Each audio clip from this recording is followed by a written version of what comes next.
During World Cup matches, African teams are always eliminated in the very initial stages. None has reached the finals. I think none has reached the semis. One or two could have reached the quarterfinals. I'm not a great football fan.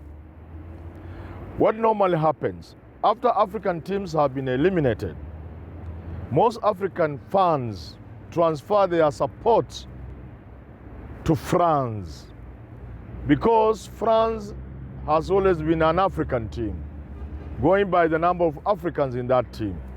At least the days I used to watch football. Not much of it though.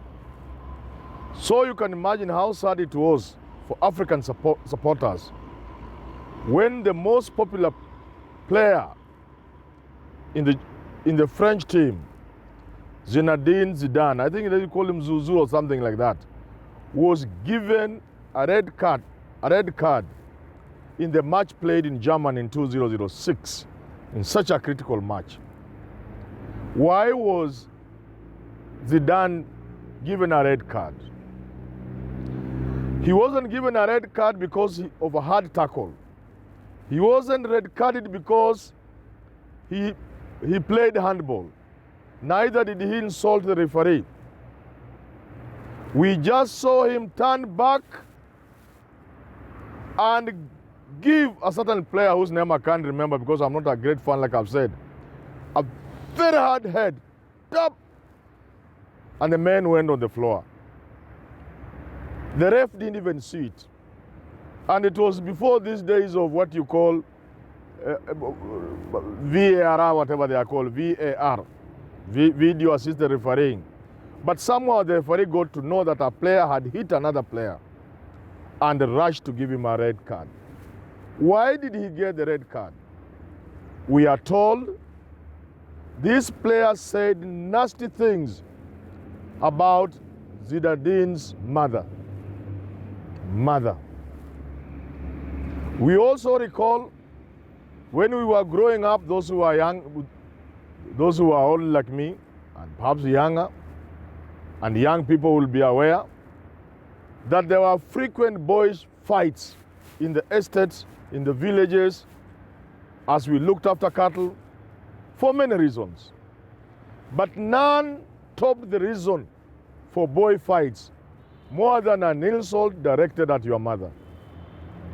And another thing, whenever you were hit by another boy because you had insulted their mother, your friends never came to your defense. We always used to operate in some kind of gangs, boy gangs, you know, from one ridge to the other, from one estate against another estate in Nairobi. Nobody came to your defense. Your opponent worked on you. Who want you if you are weak? If it was because you had mentioned the boy's mother. Finally, kuna ile vijana wanaita mchongoano, young people. Vijana wanachongoana. Katika kuchongoana, buda yako anakaa namna gani? Your dad is what? Baba yako anakaa kama nini? Kwenyu muko namna gani? Nobody ever chongoas the other kwa kumwambia mama yako ana sura kama ya bakuli. Never. Never. There are limits. A mother is, when you cross the red line, is when you have talked about somebody's mother in a negative way. So it was very sad this week when people we call honorable members, and you don't even have to be honorable to mind what comes out of your mouth. You are as good as what comes out of your mouth. When a leader says things such as those said by Ngina and Sudi, the extent to which your leader becomes highly questionable. It is extremely bad. I have read in social media, I've heard in many places, what insults were there. Those who are saying point at the insult, I want to tell them like this. When people listen to you when you talk, they get meanings out of what you say. Some meanings are even unintended. Maybe you don't even know. But quite often some people think they are clever. So they hide certain words. But the people get meanings beyond what you say. If you have a quarrel with Uhuru Kenyatta, what would be the mother's name doing in it, in the quarrel? You have every right as a politician to attack Uhuru Kenyatta. Say all manner of things you want to say about him. But why would you bring in the mother? Why? An insult is not just shenzi, pumbavu, mjinga. We read the total of the things you are saying. We look at the body language. We know what you mean. Something else people have said. Kwani yeye ni nani? Who is she? What has she done for this country? My friend, I tweeted and said, and I still stand by it, Jomo Kenyatta was the president of this country. You can't erase that from history. You can't. Mama Ngina Kenyatta was our first lady. You can't change that. You can't also deny and remove it from her that she was a freedom fighter, was detained in her own right. You can't. That is part of history. You can't deny the fact that she was head of the first family for a long time. That you can't deny. However much you hate Uhuru Kenyatta, however much you hate Mama Ngina Kenyatta, she was the first lady.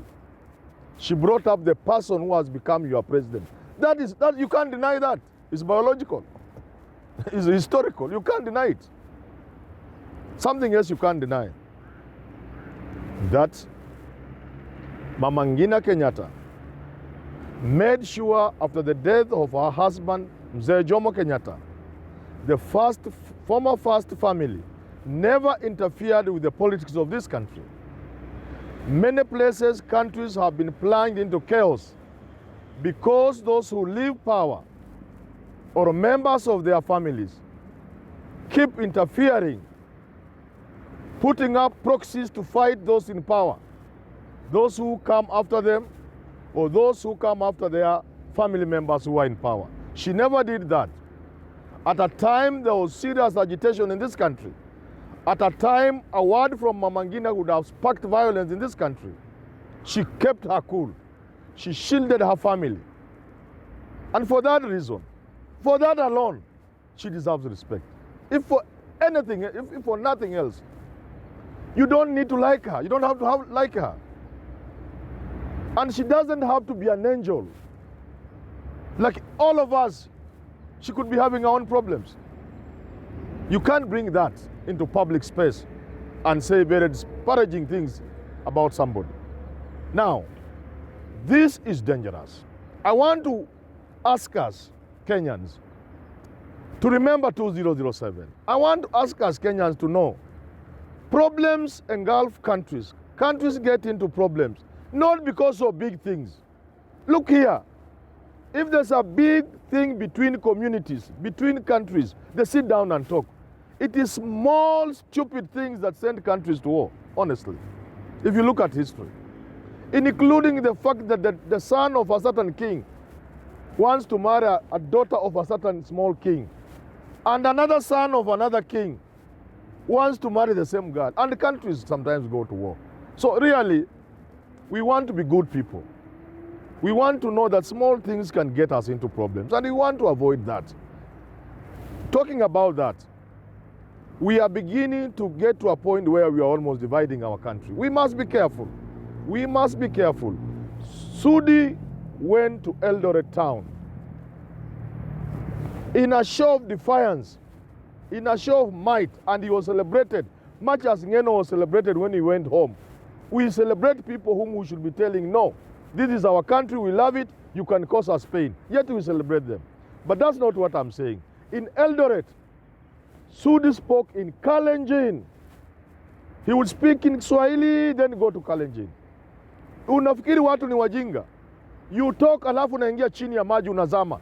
Unachapa kitu kak, then unarudi juu. This is dangerous for the country. Eldoret is the most cosmopolitan town. I don't even think Nairobi is as cosmopolitan as Eldoret. And that's why the leadership of Uasin Gishu have always resisted the attempt to make Eldoret a constituency, because those guys will not win. It is so cosmopolitan. Why do you speak in Kalenjin? You are already advancing the narrative of us versus them. Nothing destroys people more than that narrative. When you get yourself to operate in a manner of us versus them, you are creating a problem in a country. I saw it in Kisii. The deputy president is parading the same narrative of us versus them. So us hustlers versus those others. Those others. But what was more worrying in Kisii, it is not about hustlers. Walijaribu kutuzuia. Nani ana uwezo wa kuzuia deputy president? They have sent police. Who can send police to stop a deputy president? Is it Manyora? No. Is it Raila Odinga? No. It can only be Uhuru Kenyatta and his government sending the police to harass the deputy president. When you parade those kind of narratives, it is dangerous for the country. It is also dangerous for your political future and campaign.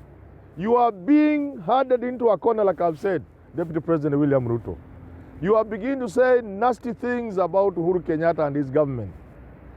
Uhuru Kenyatta is soon becoming the victim if you don't take care, William Ruto. And like I said, I think in an article I wrote somewhere, Nairobi Review or something like that, or on a video, in a video, kila mtu ana wenyewe. The moment you are seen to be attacking somebody's son, some community's son, the people will come to defend that person. So two things will happen. One, you are jeopardizing your chance of getting votes from Mount Kenya region, William Samoei Ruto. Two, you are helping divide the country into us versus them. Let's avoid that. And my final advice to us Kenyans, let's watch what we say. Let's watch what we say, especially as the political temperatures go up as we head towards 2022 and as the referendum of BBI comes. Let's be very careful about what we say. This is our country. We love it. Let's not do anything that would indicate that our love is questionable, because we love this country.